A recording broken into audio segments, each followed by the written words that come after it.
welcome to our next bit on the side sword. Today what I want to do is have a look at some of the, well, particularly one of the forms that dall'Agocchie gives us. So far what we've looked at is predominantly all of his description on how you fight. But it does give us the sequences. I assume originally for training, much like Kung Fu or Karate or anything that's got that kind of kata form style to it, that this is used for mass teaching of students. You can put them in line and get them practicing. But what I want to do is just go through this form and just pull out some of the interesting things that are in there that are worth thinking about.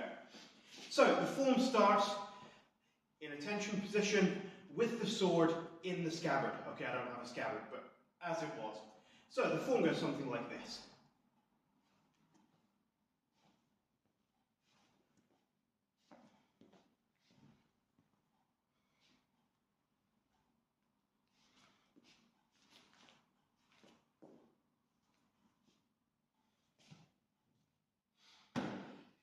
From the side, just as it's easier to see what's going on.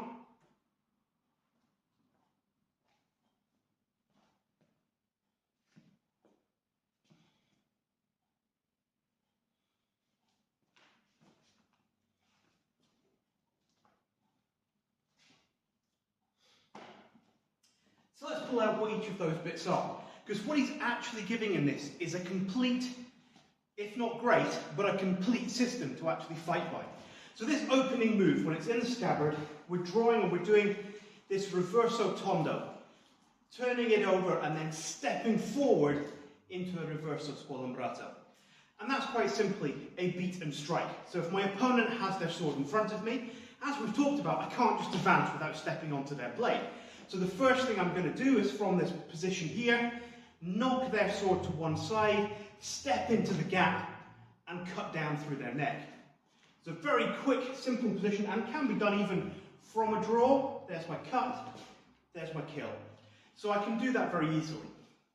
There's then a lot of ups and downs, you'll have noticed. They come from this side and go down this side, they come from this side and go down that side, and they're all the same. These are the sometimes parries that we talked about with these false edge beats. So whether it's normally from this side, which would then be my falso manco, knocking their blade out of the way as it comes up, and then stepping forward to deliver a squalembrato cut to kill my opponent.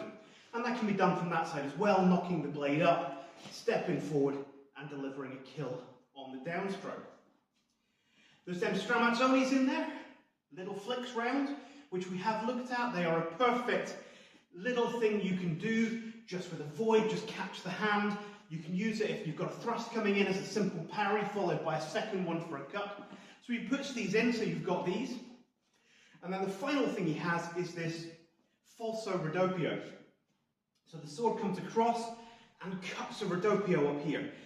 Again, that's a parry. So when somebody's attacking me, I'm going to do my reverso raddoppio into it because it leaves me situated, perfectly ready for my imbricata to come in for the kill. So what this actually gives me is an opening move. If we are starting a fight, my opponent is pointing their weapon at me, I can beat it aside and kill. That is trained in there. Once the fight actually starts, well, I keep my sword low and I'm looking to smack things out of the way and reply back in the other direction, whether I'm going forwards or backwards. And if I want to and the opportunity presents itself, I've got my little stramazzonis in there to just get a little nick, maybe take some blood. And the whole time what I'm really waiting for is my opponent to commit an attack in the right line, probably a thrust or coming in from this side, where I can take that falso raddoppio and finish things with that imbricata. So I have an opening move, a few things to try during the fight, and a finishing move. So that means in one form you've actually got a complete fighting system. Maybe not the best, I admit there's a lot of better stuff that he talks about, but it is something you can take somebody and train them very quickly, and as he would put it, to acquit themselves well in a duel. That doesn't necessarily mean win, it just means you won't embarrass yourself in the process of dying, which in an honor-bound system is actually quite an important thing. So, that gives you this little box called walking in guards, but it actually serves a useful tool, and it's something we often use with people who are starting out, just to help train some of that muscle memory. So hopefully you found that interesting, and I will catch up with you next week and we'll have a look at his, have a look anyway at his longer form where he goes into more detail around some of these techniques. Okay, until then, have a good week.